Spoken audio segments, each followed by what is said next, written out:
for this pricing area, I want to share an example of a highly elastic market that I operated within, to give you an example of perhaps making a decision about the area in which you're competing.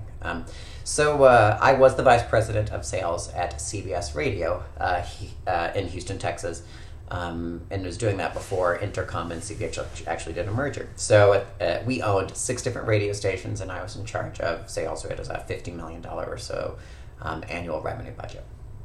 At that time, we had a radio station called Hot 95.7.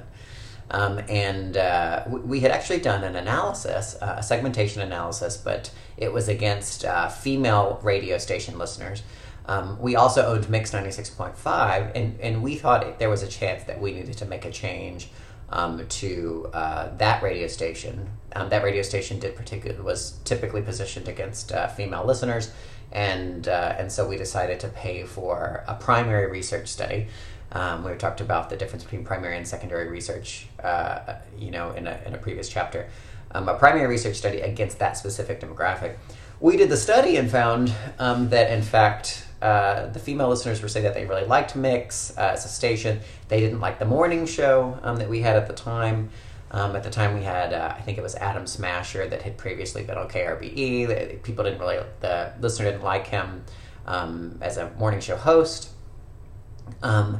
And so basically said that that radio station was very close to being what the listeners wanted and that we shouldn't make a change. However, the analysis actually highlighted an area of the market that wasn't being well served, somebody that wanted like a kind of an energizing but safe to play at work radio station that was fun but didn't challenge, wasn't challenging in terms of didn't give you new stuff that you had to decide like, do I like that? It was just like classics that people liked. But adults, people that were a little bit older and they weren't getting that kind of thing. Some of the other radio stations in the market, like a Sunny 99.1, were kind of more easy listening, and they were considered to be less energizing, less exciting, less comforting, because they were more like relaxing.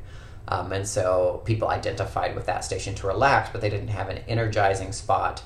And by energizing, they didn't want to be like challenged. They wanted to be like, oh, that's comforting. It's energizing in a comforting way, not in a, oh, I'm challenged and that's a new thing. I don't know if I like that music or not sort of a way.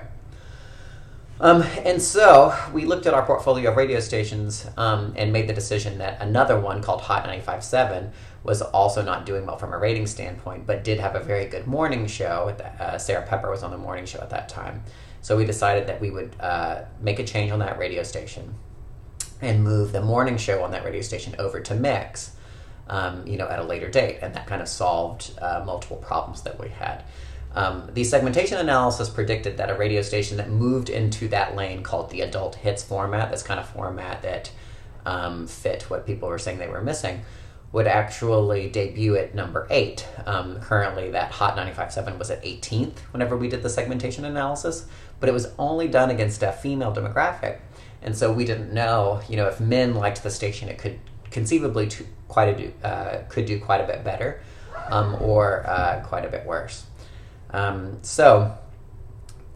We based off of that primary data, we did make the decision to make a change, and so that was a few years ago. Those of you that live in Houston may remember when there was a radio station change from Hot 95.7 over to the Spot 95.7. We created a new brand positioning with the understanding of the segmentation analysis that there was a kind of a blue ocean, meaning an unmet need for people that wanted energizing music that was maybe, for an adult, so somebody that was maybe 40 years old, wanted stuff that they liked but was fun, upbeat, not necessarily relaxing, more energizing, and something that was not challenging.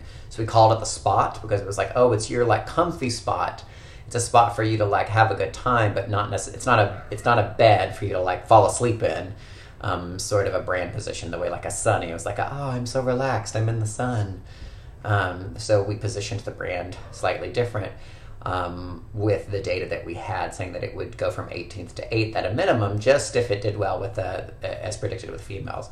The station actually debuted in top 2, 3, 4 radio stations, and the so the ratings went on a meteoric increase. and corresponding revenue that came along with that, because we had a lot more advertisers that wanted to be on a top 5 rated radio station than one that was ranked 18th. We did all of that because we understood something called market elasticity. So to kind of get back to the major point here, how it applies to pricing. The way people paid for radio stations, meaning the demand against radio stations, being at the top of the ranks, the top 2, 3, 4, 5 radio stations, got a disproportionate amount of revenue, meaning you might be able to get, for a radio station ranked number 5, you might be able to get double the rate in terms of selling ads on that station than one that was ranked 6th or 7th. There was a high degree of elasticity in that market, meaning demand really fell off as soon as it wasn't at a certain part of the rank. And so we understood that we could price a station like that much, much, much differently, and as a result, it made sense to take significant risk against that kind of market, right? And so that was because we understood the pricing of that market, and it was highly elastic, meaning changes in rank really changed the price that you'd be able to demand, and so that was a form of elasticity. A different example of that would be in gas stations, also a highly elastic market, but the price is what's really elastic here rather than necessarily the ratings and rank, which were creating an elasticity. If there are 2 gas stations across the street from each other and one is 10 cents higher than the other, the one that's 10 cents higher is going to see its demand plummet because it's a market that's highly price sensitive, right? And so one of the things that you have to pay attention to in your pricing is how much price can you get without harming demand? What is the optimal point so that you can get as much total profit as possible? And those you have to actually look at the market itself before you can make a decision, because some markets, small changes in price aren't really going to matter. In some markets, it's going to matter a lot. And in some markets, it's the value proposition or some other component that will really change your ability to get price. And those components can also be highly elastic and can really, some small changes to input can really change the price that you're able to demand for those. And so consider those couple of examples as you continue to study the section on pricing.